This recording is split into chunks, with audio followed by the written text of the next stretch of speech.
هادشي اللي غتسمع اليوم كيتجاوز الفكرة السائدة على القتلة المتسلسلين وكيخرق إطار مستوى آخر. وقصة اليوم كتبدا مع مراهق اللي اتسم بالعبقرية الإجرامية في منطقة بعيدة في شرق الأرض. القصة اللي غنهضروا عليها هي قضية سيساكو ناكامورا، القاتل المراهق الأصم الوحيد في تاريخ اليابان، واللي تشهرت قضيته أكثر بالقاتل الأصم من مدينة هاماماتسو. سيساكو ناكامورا تزاد بسنة 1924 بمدينة هاماماتسو باليابان، ولكن تزاد أصلا ما كيسمعش، وهذا الشيء خلاه يواجه بزاف د الصعوبات والتحديات من نهار خرج للدنيا. وواخا تزاد بإعاقة، ناكامورا كان إنسان متمكن وذكي، وفي المحيط الدراسي تميز بالدراسة والنقاط العالية اللي كان كيجيب، وحتى أنه كان طفل موهوب ومؤدب، وهذا الشيء عطاه الاستحقاق ديال المنحة الدراسية باش يكمل قرايته في الثانوية. ناكامورا ما كانش كيتشكى من الوضع الصحي اللي فيه، وما كانش كيردو عائق قدامه، ولكن بالعكس كان كيشوفو تحدي ومحفز للنجاح. ولكن واخا كان نابغة، كان كيتلقى العنف من عائلته بحيث كانوا كيشوفوه كعيب وكعائق ليهم. وباش تكمل القصة ويتزاد الوضع سوء لهاد الولد، فهو حتى في مدرسته كان منبوذ بين صحابه. إساءات المعاملة اللي تعرض لها بشكل مستمر خلات سيساكو بواحد المشاعر ديال الانعزال والوحدة، خلاتو يعيش بظلامه ويكون حالة غير مقبولة اجتماعيا. وهاد الانعزال اللي لقاه خلاه يقلب على شي حاجة أخرى يضيع فيها وقته، واختار يدخل لواحد العالم اللي ما كيحتاجش الكلمات، واحد العالم اللي كيتعامل غير بأشكال ومشاعر اللي كتعبر عليهم الوجوه، واللي هو عالم الأفلام. فناكامورا باش يبعد على السلبية اللي في حياته بدا كيتفرج في الأفلام ويضيع فيهم وقته، ولكن ماشي أي نوعية د الأفلام. ناكامورا اختار النوعية العنيفة اللي كتركز أكثر على مشاهد القتل. ناكامورا كان قاد يلقى واحد العزاء ولا التعويض مشاهدة لقطات القتل اللي كتتم يا إما بالكاتانا ولا السيوف اليابانية، سواء بالمعارك ولا بالاغتيالات. ومن خلال هاد الأفلام قد يلقى أحاسيس القوة والسيطرة اللي تحرم منها في حياته. ناكامورا كان مولوع ومذهول بأفلام الساموراي، ومحبته للكاتانا اليابانية ولا السكاكين بدا كيتزاد في كل مرة وهو كيتقدم في العمر. فنقدروا نقولوا أن السينما كانت أشبه بعالم كامل، عالم اللي تواصل مع ناكامورا بطريقة كان من المستحيل الكلمات توصل ليها والجري المفعول ديالها. وواخا أكترية غتشوف نوعية هاد الأفلام عنف خالص، ولكن ناكامورا شاف حاجة أخرى.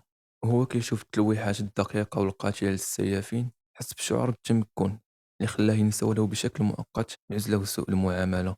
ومن المحتمل أن الإحساس تجاه السيوف والسكاكين كان عبارة عن امتداد للذات ديالو، وطريقة للتعويض على الحوايج اللي تلقاهم جسديا واجتماعيا في حياته.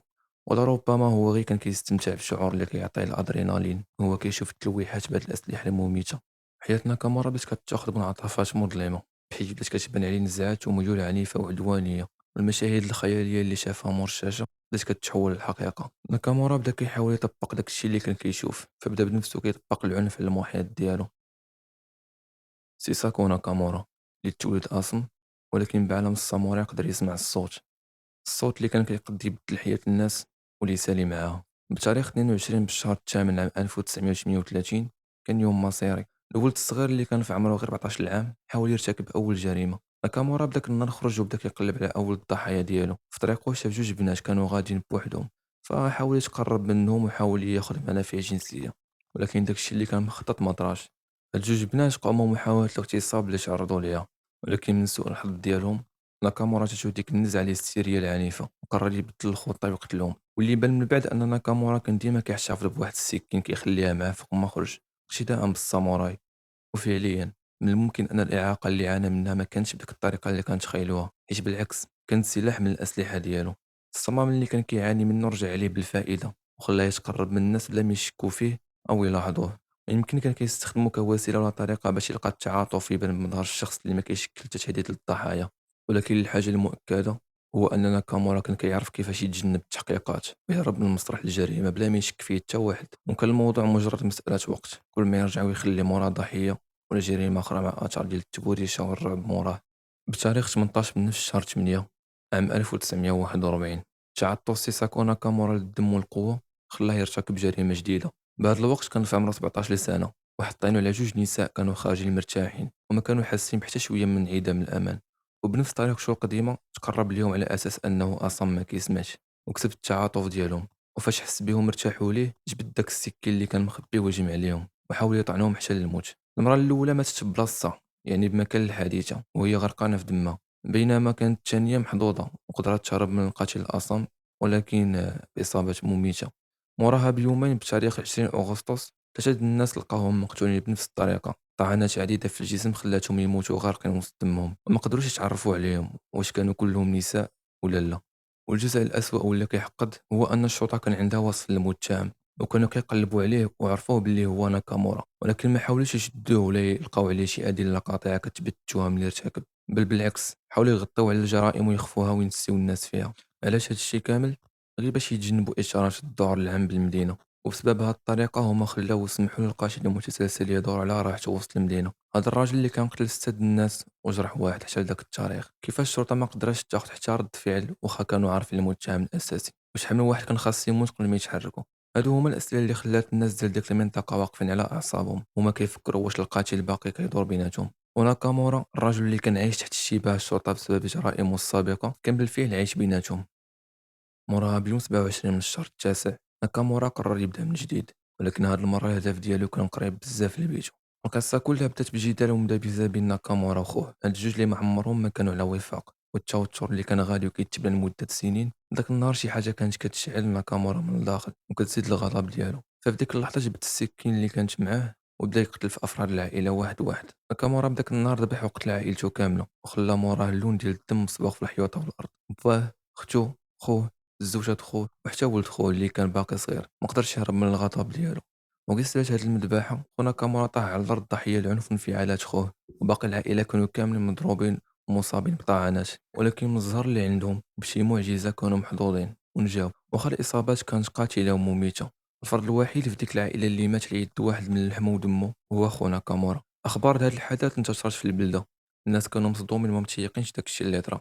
كيفاش يقد شي إنسان يدير هادشي كامل بعائلته؟ الاعتداء خلى أثر عميق على البلدة والناجين من أفراد العائلة، أثر اللي ما عمرهم يقدروا يتعافاو منها ولا ينساوها. الحاجة الثانية اللي كانت كتعصب هو أن أفراد العائلة رفضوا يعاودوا ولا يشهدوا ضد القاتل، واخا الشرطة جات عندهم حتى للدار وحاولوا يديروا معاهم الاستجواب على سيساكو وناكامورا، كون بقاو في ديك اللحظة كانوا قادرين يشهدوا ضده وينتقموا المقتل الأخ، ولكن الخوف استولى عليهم وسدوا فمهم باش يتجنبوا أي هجوم أخر على الأسرة.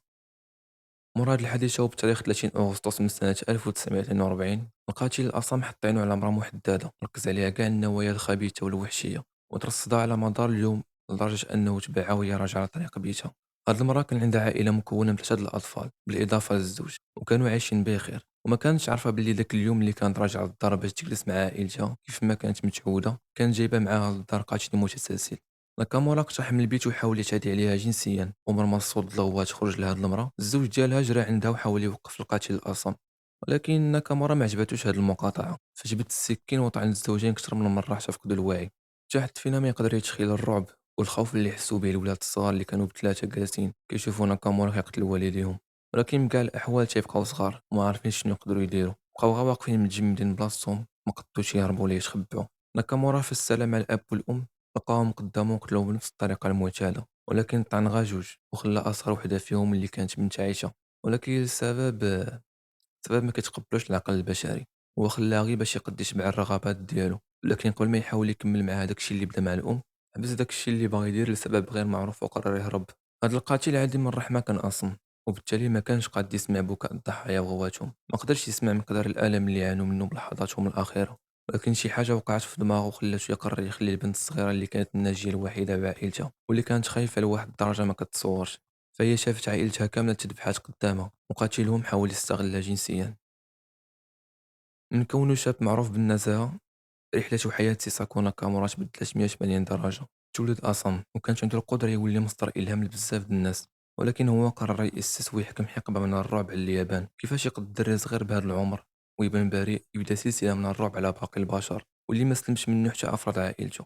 هذا كان سؤال اللي حير الناس كتار ولسنين طويلة.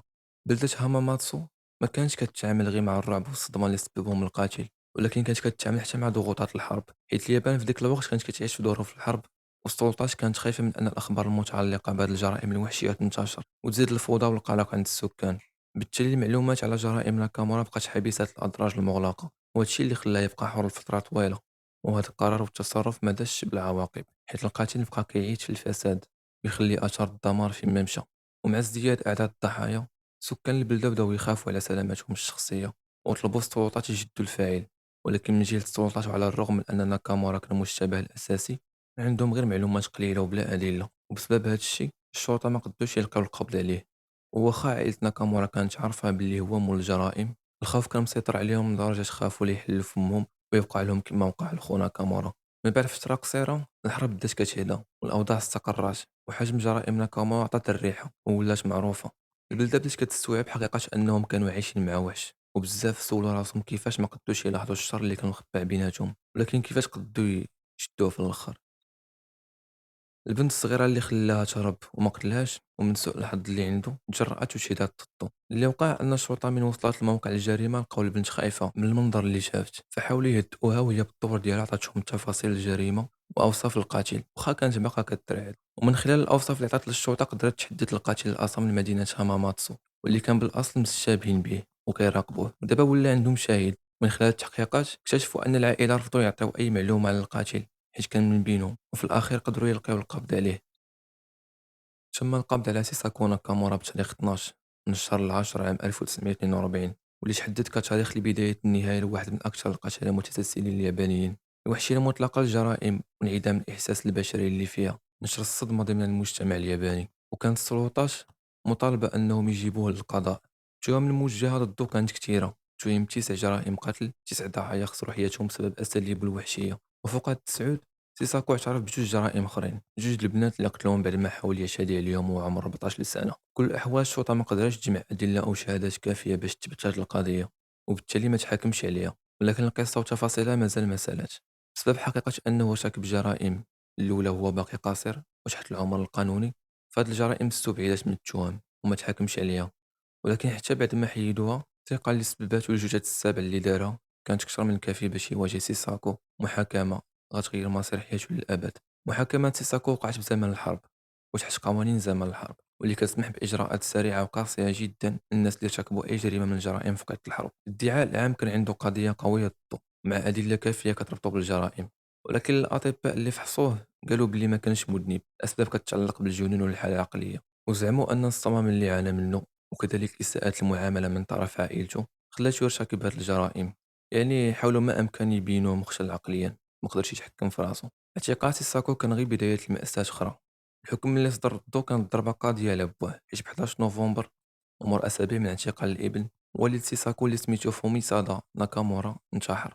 قتل راسو حيت ما قدرش يتحمل رعب الأفعال اللي ارتكب ولدو، حس بالعار حيت أفعال الابن انعكست على العائلة والسمعة ديالها. داكشي علاش انتحر وخلى ولدو يواجه المصير ديالو بوحدو. القضاة ما خداوش بادعاءات الدكاترة اللي زعموا أن سيساكو مذنب لأسباب كتتعلق بالجنون، ولكن بالعكس حكموه كشخص بالغ مسؤول على الأفعال ديالو.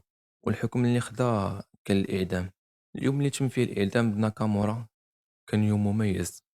سكان البلدة اللي تجمعوا باش يتفرجوا على مشهد الموت، مشهد الموت ديال القاتل المتسلسل اللي سبب المآسي والخوف. بعض الناس فرحات والناس التانية بكات، بكاو حيت الموت والقاتل المستحيل يعوض عقوبات القاتل. سيساكو ناكامورا اللي كان عمره 19 سنة تم شنقه بعد فترة قصيرة من المحاكمة. سرعة المحاكمة والإعدام كانوا بمثابة شهادة على بشاعة الجرائم والرغبة بتأكيد أن العدالة خدات المجرى ديالها. القصة ديال سيساكو ناكامورا تقدر توصفها بقصة مأساوية أكثر من قصة رعب، قصة اللي جات كتذكر بأن الظلمات ممكن تخبى بأكثر البلايص اللي ما تقدرش تتوقعها، وكتنبه على خطر الإهمال وإساءة المعاملة. العزلة اللي عاشها وإساءة المعاملة اللي تعرض ليها خلاتو يلقى التعويض ديال دوك الأحاسيس في أفلام العنف، أفلام يلقى فيها أحاسيس بالقوة والسيطرة اللي تحرم منها وهو صغير. ولسوء الحظ قرر يقلدها كما جسدات على الأفلام. روبرت كيلر مؤلف كتاب اللي جبنا منه هاد القصة واللي العنوان ديالو وحوش آسيوية، 28 قتيل متسلسل من آسيا والشرق الأقصى. شهر القضية ساكو ناكامورا بحيث أن المؤلف لاحظ كيف أن أغلبية القتلة المتسلسلين استنبطوا ولا جابوا الأفكار ديالهم من عوالم خيالية. فبحال سيساكو هو كان منجذب للثقافات الساموراي، استمتع بمشاهدة القوة اللي كتمثلها السيوف فاش كتقطع الناس الأشلاء. ومن غير هذا الشيء كتاب جرائم اليافعين في اليابان قبل الحرب اللي تنشر بعام 2007 جدد الاهتمام بالقضية وتدار كتذكير بخطورات العنف اللي كيكون غير مبرر والوحدة. وقصة الطفل اللي كان عنده مستقبل واعد وتحول لقاتل متسلسل غتبقى محفورة في تاريخ اليابان.